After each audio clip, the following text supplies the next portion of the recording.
All right, let's do it. We're ready. Go. We're going live. We're live right now. What's up, everybody? Welcome to the first Right or Wrong show on a Friday. It's a special edition show today. We're happy to be here. We're really excited to talk about Week 1 of the NFL coming up, along with everything else going on in sports. Yes, sir. And as you know, the first game of the NFL season happened last night.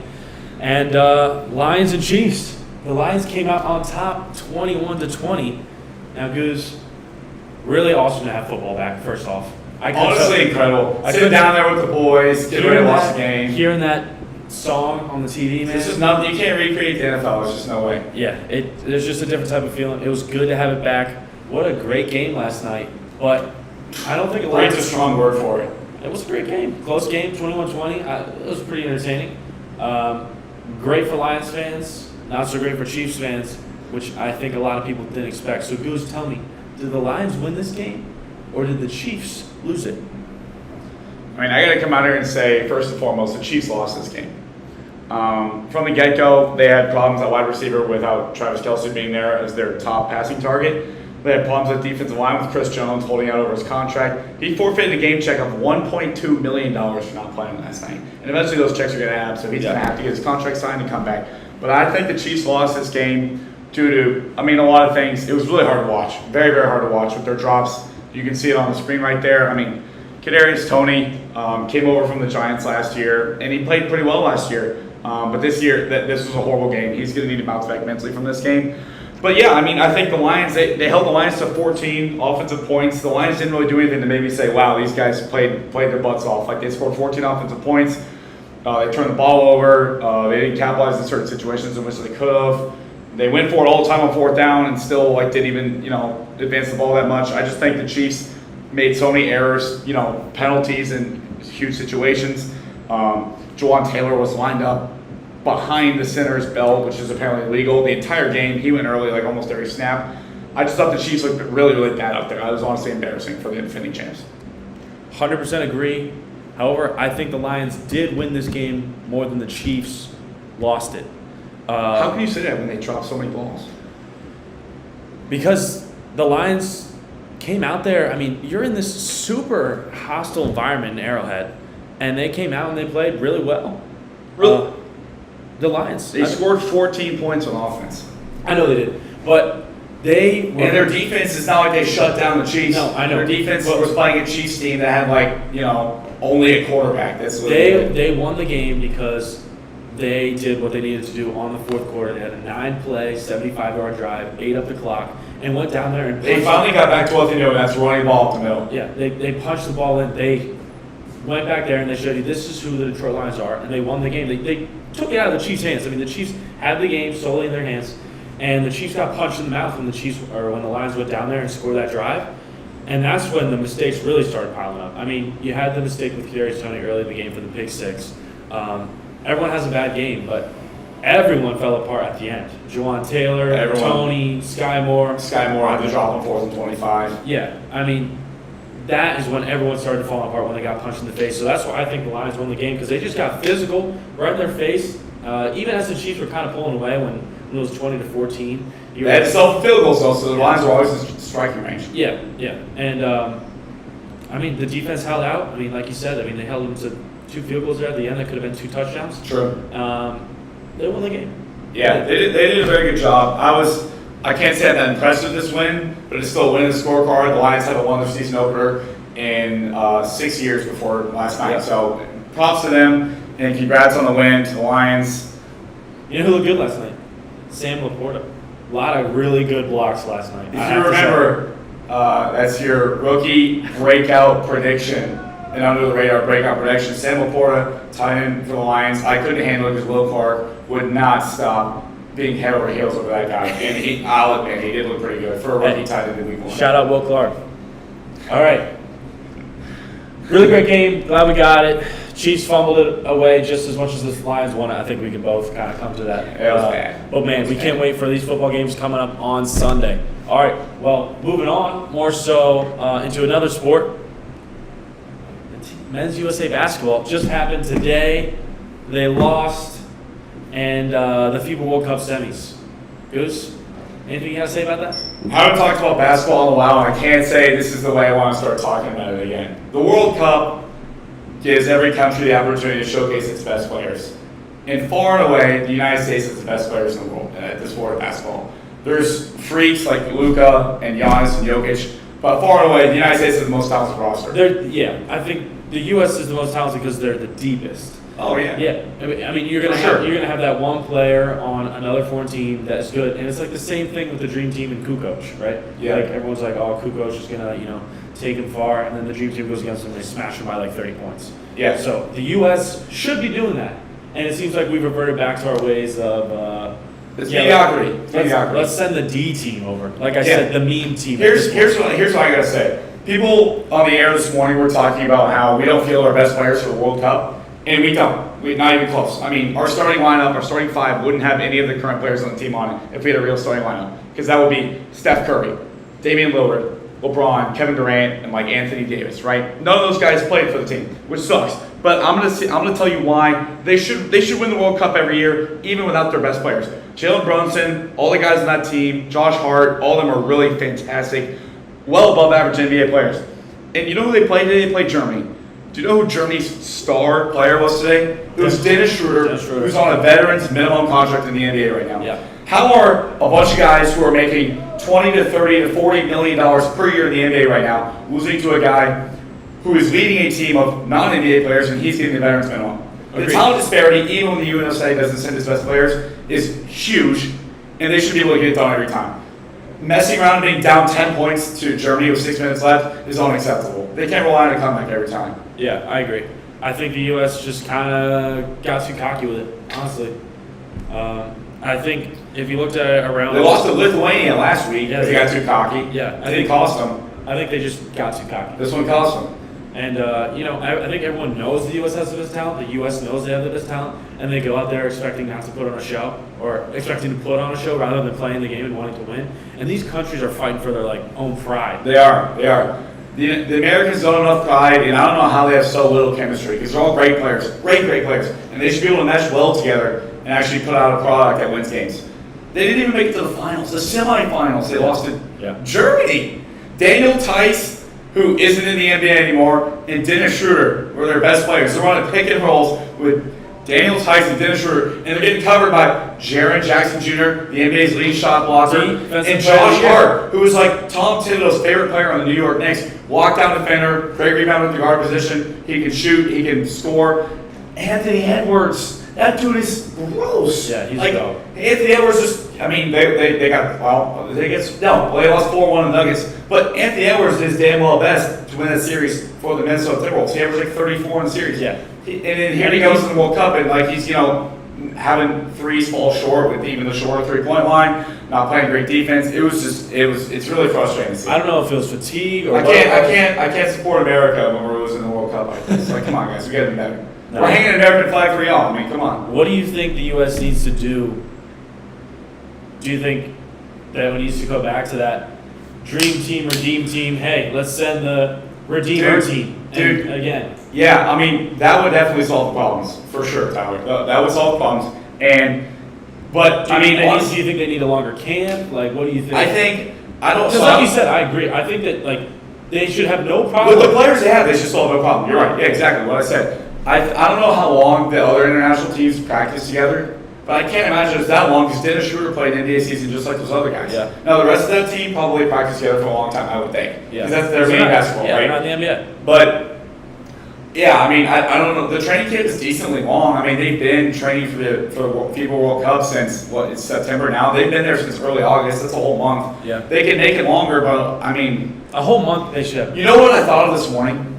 If you sent the Golden State Warriors roster with Steve Kerr coaching it to the FIBA World Cup to play for the United States, they would win the World Cup. They would have beat Germany today, and they would have beat whoever they played in the final. No doubt. Because those guys have so much chemistry and so much cohesion. If you just send an above-average NBA team there, I think they're smashing one that doesn't have a ton of international players that will be removed. I think they're smashing in the FIBA World Cup. You think they beat Germany? I think they totally, easy.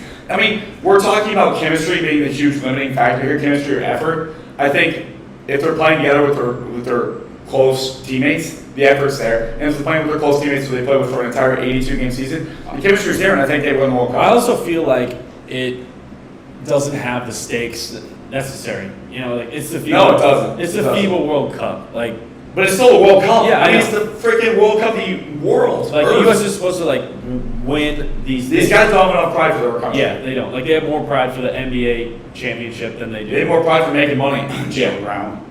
Yeah. So I mean, that's another part that I think needs to come straight. That's another guy. Jalen Brown and Jason Tatum. They should be on that roster. Where are too. they? They're just sitting on their $60 million money bags. I in hope Boston. Jalen Brown's working his left-hand dribble. That's what I'm saying. That dude needs work. I think. Oh boy, those highlight reels of him trying to dribble left-handed, just screwing up like 8 times in a row against the Heat. Oh man. And Imagine. he single-handedly sold that game 7, and he got the bag. So Imagine securing a contract for $0.3 billion and you can't dribble left-handed. yeah. All right. Disappointing. Good stuff. Let's move on. All right. This is a segment that we wanted to get to last week, but we got We're getting into last week's, or we're getting into Tuesday Yeah, stuff. Tuesday. When the Wi-Fi went out on us, but I'm excited. This could get testy here, Tyler. I'm just All saying. right. I'm sure it will be. All right. So the NFL regular season award Yeah. winners. We're gonna break down our predictions about who we think. What do we want to start with? I think we're going to go over MVP. Let's go over MVP, Offensive Player of the Year, and Defensive Player of the Year. All right. Let's start with the MVP. Let's start with the MVP because why not? Who do you have winning the MVP this year in the NFL? Well, on Tuesday, I had. You're changed it since Tuesday? On Tuesday, I had Patrick You're Mahomes. letting yourself unpick your pick from Tuesday based off of last night's results. These were supposed to be preseason. Oh, hey! Who did you have before the season started? I said I had Patrick Mahomes. Okay, who is it now? Because of one game.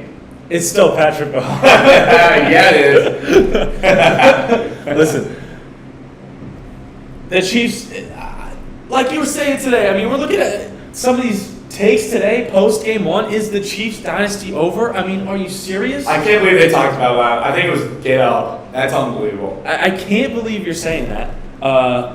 The Chiefs are going to be the Chiefs. It's one game. You don't have Chris Jones. You don't have Travis Kelce. You got guys that can't catch a simple drag route. So, listen, this stuff's just going to happen. It's coming together. Kadarius Toney missed a lot of Cam. I think listen, everyone has a bad game. I feel bad for the guy. I do. He He's plays not going to get as many snaps, but you know who is? not many other people. Justin Ross. Justin Ross going to get snaps. He had his first NFL catch last time, which is really amazing for him.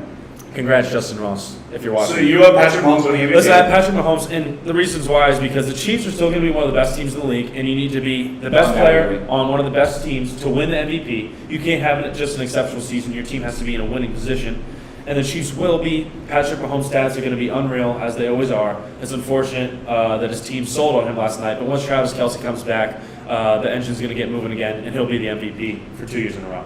I agree. Chris Collinsworth said it last night. He was really frustrating the Lions defense, especially in the first half when his receivers were doing at least a little bit to help him out. And I think he'll win the MVP because he's the best player in the league, without a doubt. Joe Burrow, who is second shortest odds to win the MVP, is coming in a little. I mean, he had the injury not even a month ago still, so I don't trust him to be at his best for the entire 17-week season. And last night was a bad game for Mahomes and the Chiefs.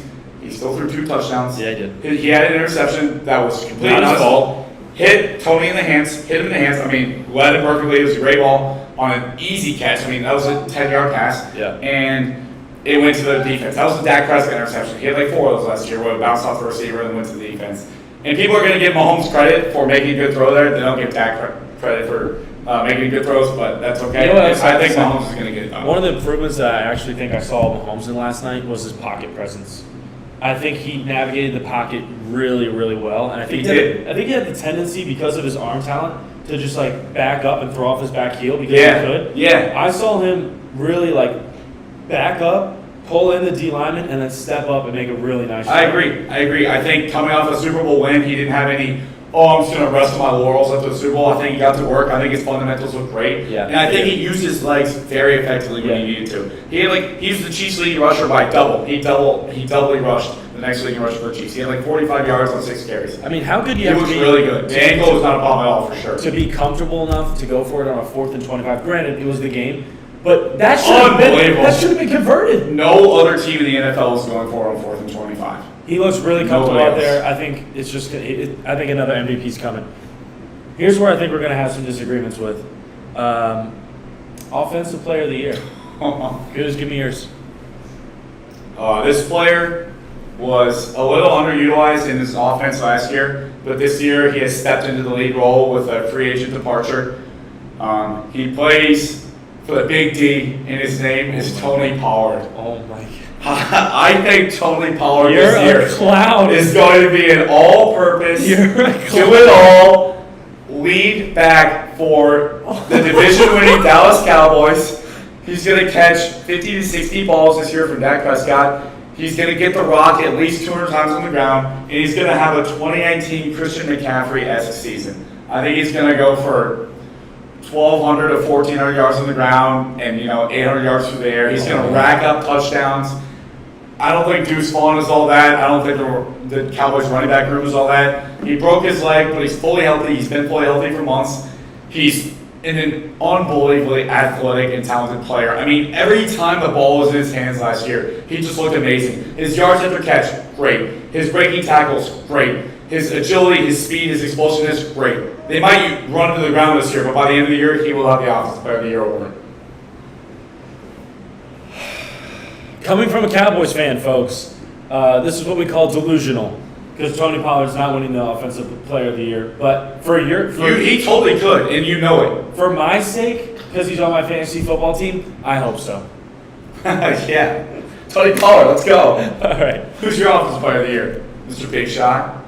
So, my Offensive Player of the Year is going to go to another receiver, not named Justin Jefferson. Interesting. Yeah. I think a lot of people forget his pace last year and how good he was before Tua Tagovailoa went down. And I'm giving it to Tyreek Hill. He was well above Calvin Johnson's pace to break the single-season receiving yards record. Granted, there is another game that you get in there. But he was on pace to break it within the 16 games. And so I think that it's a matter of time that it's going to happen. And I think that you got Tua healthy. You got a full 2 camps in you to really understand this Dolphins offense. Yeah. Tua's going to understand it a lot better, too, with Mike McDaniel. Yep. Get another year learning. Tua's proved last year that he can throw the ball down the field. Yeah. And that's what some people said he couldn't do. Yeah, and I think this is a perfect chance for it all to click together. You got Tyreek, you got Jalen, you got Raheem Mostert in the backfield. You got 3 receiving threats right there. They have a lot of really fast players and a lot of speed, gross weapons. And I think everything's just going to free up down the seams. His yard after catch, I think, is the best in the league. Yeah. And I think he's going to break. He's got the afterburners. I think he's going to break Calvin Johnson's single-season record, which is unfortunate because of the other game that they have to break it for. But because of that, he's going to lead the league in receiving yards. He's probably going to lead it in touchdowns because of that too.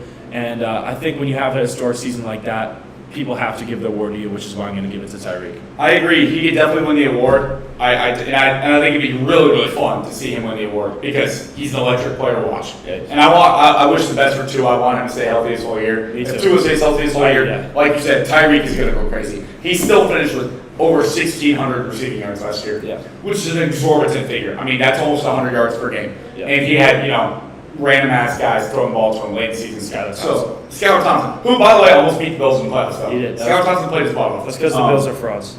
They are. The only thing I think that would stop him from winning Offensive Player of the Year is he's not a big red zone receiving threat. He's more of an open, take the top off the defense, open field guy.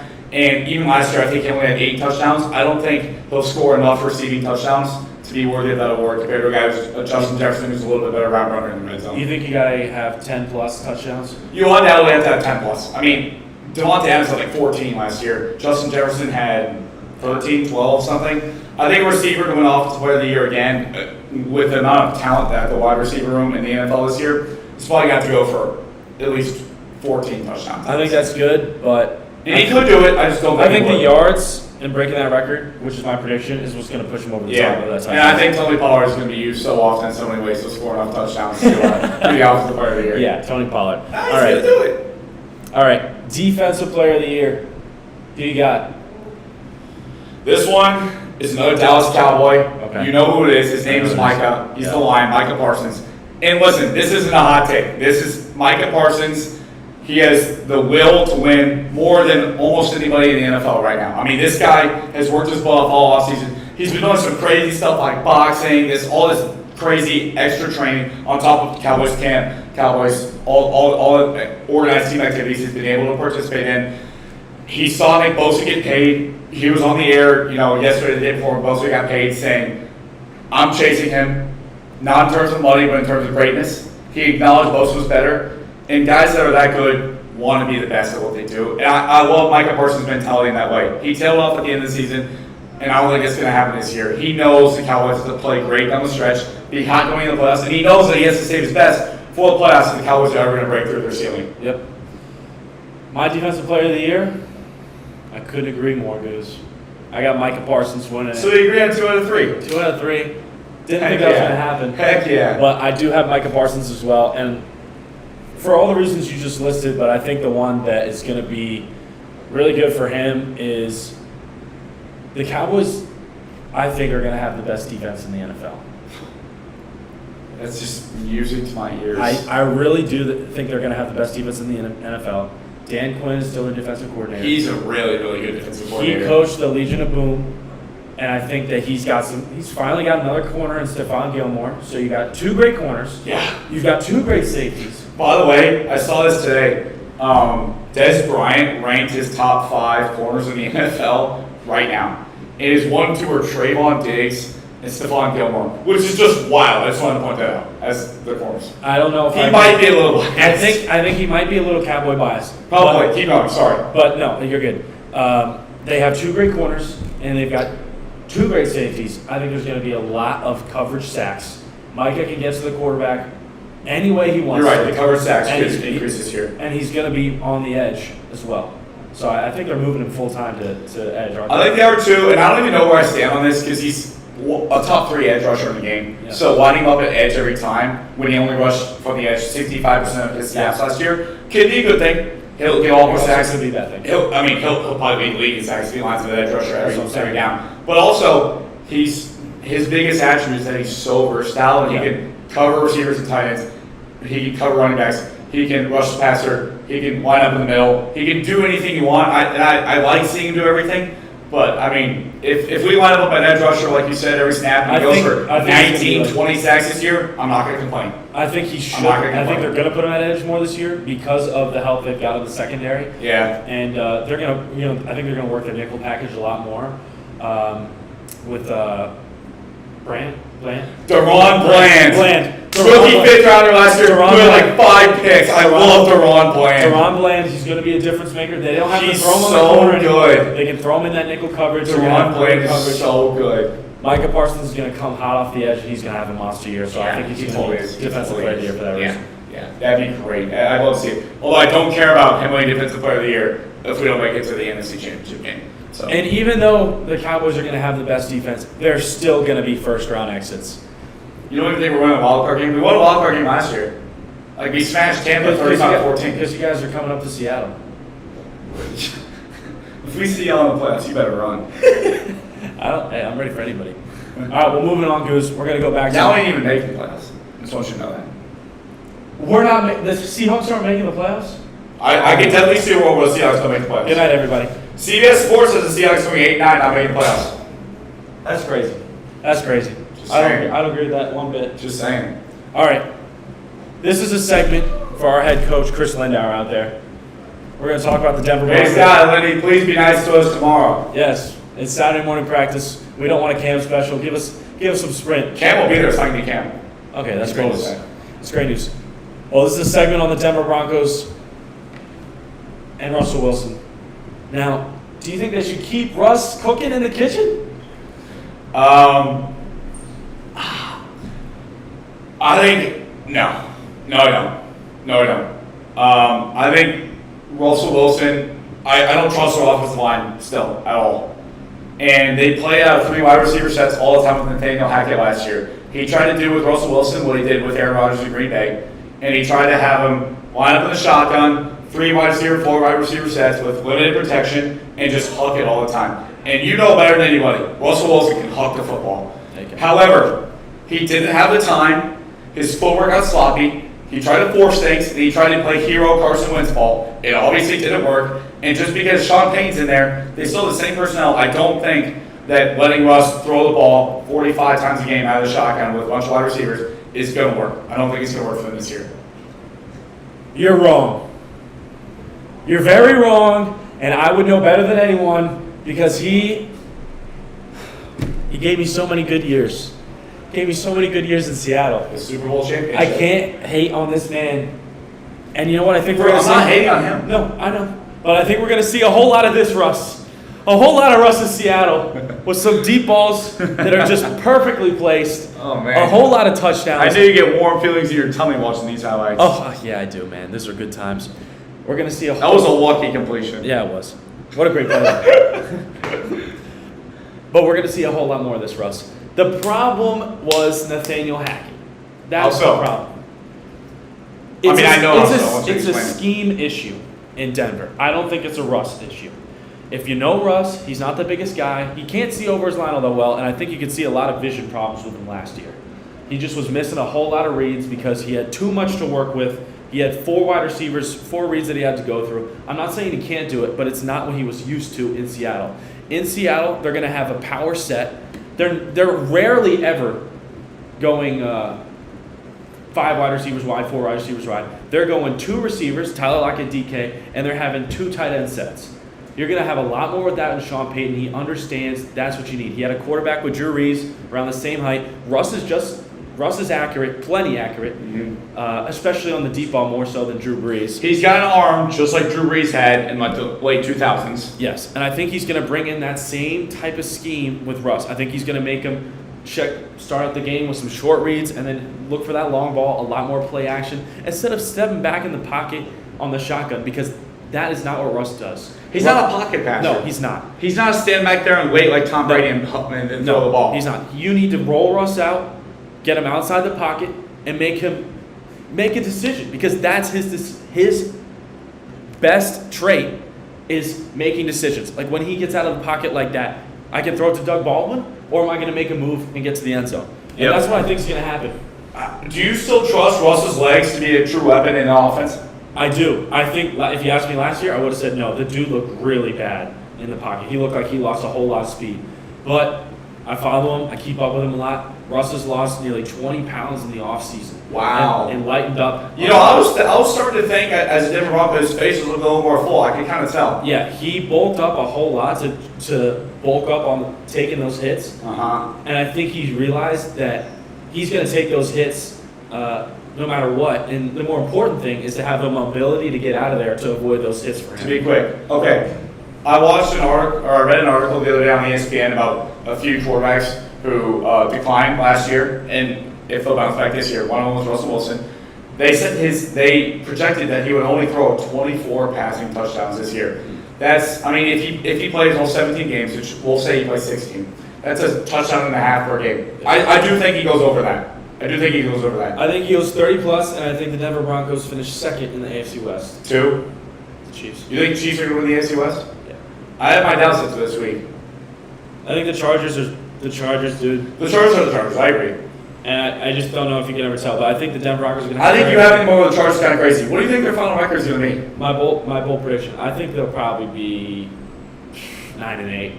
I think they're going to have a winning year. Oh, okay, I agree. I think 9-8 is the best case scenario, if I'm being honest. And the AFC is super competitive that you don't know how those three. I mean, their schedule's just so bad. But like, so hard. I'm not sure if they're going to make the playoffs, but I do think they're going to finish second in the division. So I think it's going to be a real fight to finish. I think I can very confidently say that no, I can't very confidently say that, like you said with the AFC. Yeah. But I think 2 teams in the AFC West should make it. If both the Broncos and the Chargers don't make it, or somehow the Chiefs don't make it, if only one of those teams of those 3 makes it there, that'd be a really disappointing year for that division. Yeah, I don't know if they're going to make the playoffs, just how competitive it is. Russ knows how to win. He knows how to get into the playoffs. He did every single year he was a Seahawk. Maybe it's time for the Broncos to get in the playoffs again. I think they're going 8-9. I don't think they're going to get there, but we'll have to see. Yep. All right, well, let's end it with your spreads. Goose loves these spreads as we're headed into the weekend. Remember, we're not betting men, but Goose Let's just take a look at these spreads and see what maybe you guys can make a profit on. So, Goose, take it away. What do you think? I was sitting in stat methods this morning getting real bored. My teacher was taking notes. And I No, started, he wasn't. No, he wasn't. He was locked in. I was writing down the notes while I was looking at the spreads. So I was looking through the college football lineup for this weekend, and I got 6 actually spreads. I think are Six really spreads. good. I got 6 spreads. 6 spreads. I'm going to start with the Fighting Irish. I love us minus 7.5 at NC State. Really? 12 o'clock. Yeah, I mean NC State week 1. The only data we have on them this year, they beat UConn 24-14. I think even if we allow NC State to score 24 points, we'll cover 7.5. I think we go over 40 this 40 game. again. Sam Hartman has yet to play more than a single half of football in one of our games. We scored 42 and 56 points. Yeah. My prediction for this game is 42-17, and obviously they usually covers minus 7.5. I think if the Irish defense shows up, which I believe it will, and Hartman shows up, I think if one of those two things show up, we'll easily cover 7.5. That's barely over a touchdown. We're going to thrash NC State. Boom. Spread number 1. What's spread number 2, Goose? Number 2, number 12 Utah at Baylor, 7.5 point favorites as well. So Baylor, Take it, Utah. I'm taking Utah minus 7.5 Baylor. Baylor lost to Texas State last week. True. That's embarrassing.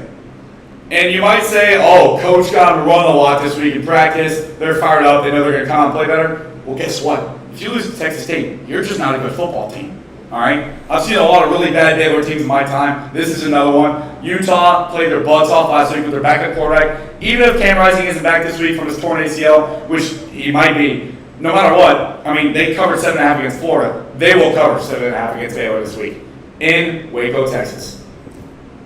Fighting Irish, Utah. Give me spread number 3. Number 3, number 15, K-State. The Wildcats, minus 16.5 at Troy. This is pretty self-explanatory. Troy's not a football powerhouse. They were fairly unimpressive last week. They did win, but they were fairly unimpressive in that win. K-State won 45-0. Yeah. I think K-State picks up another blowout win here at home versus Troy. Very tough for an underdog, small school team to come into a place like K-State and win against a very quality, number 15 ranked Big 12 team. They'll cover 16.5 points. ND, Utah, K-State. Give me spread number 4. Number 4, team come off a really, really bad loss last week. Virginia, minus 6.5 at home versus James Madison University. Okay. Yeah, I like that. Yeah, come on. Listen, Virginia scored like 14 points against Tennessee last week. They got trucked, 49-14, I believe. And they're still Virginia. Virginia has some good football teams. And there's just no way they're going to start out 0-2. They'll cover a touchdown versus James Madison. Again at home, very tough for James Madison to go to Virginia and win a game. I think they'll win by touchdown, and they will be fired up after the loss last week. They'll bounce back game. I like that spread. Notre Dame, Utah, K-State, Virginia. Yep. Give me spread number 5. Number 5, ranked matchup of the week. The only other ranked matchup besides Bama and Texas. This one is number 24 Tulane, the Green Wave, plus 7 at home versus number 20 Ole Miss. That's right. Jackson Dart, love the kid. 5 touchdowns for Ole Miss last week in the air. He is a great football player. He looks really good. But don't forget, Tulane beat USC in the Cotton Bowl last year. They really did. Tulane is real. That's a good football team. I think the number 24 in front of their name is just a number. I think they're much better than 24th in the country. They are really, really solid. They had a blowout win last week. And I think plus 7 at home versus Ole Miss, I love that. I think they have a great chance to win that game. And if they lose, it'll be very, very close. All right. Give us your last spread. Goose. Last one, I love number 13 Oregon, minus 6 in Lubbock, Texas, playing the Red Raiders. The Red Raiders. Yeah. 2 OT loss versus Wyoming. I see Wore it. themselves out a little bit versus Wyoming. I see it, yeah. Josh Allen's alma mater. Number 13 Oregon, on the other hand, put up 81 points. That's an 8 in front of it. That's a basketball score, 81. 81 points versus Portland State. Didn't play their starters past the halftime. I mean, As they should. listen, Bo Nix, used to be Bo Picks. Bo Nix is rested. Texas Tech is coming off of a big 2 OT throw that they lost. And I think Bo Nix is going to go in there, throw for 3, 4, 5 touchdowns, and just tear out the Red Raiders at their home stadium in Lubbock. So I love Oregon minus 6 there. All right. There's your spreads. If you want that parlay, if you're a betting man, take Goose's spreads. But that's all we got I for the like Right or this Wrong week. show tonight. Have a great weekend. Enjoy that football, and we'll be back to talk football next week. Be safe. Have a great time. See y'all, everybody.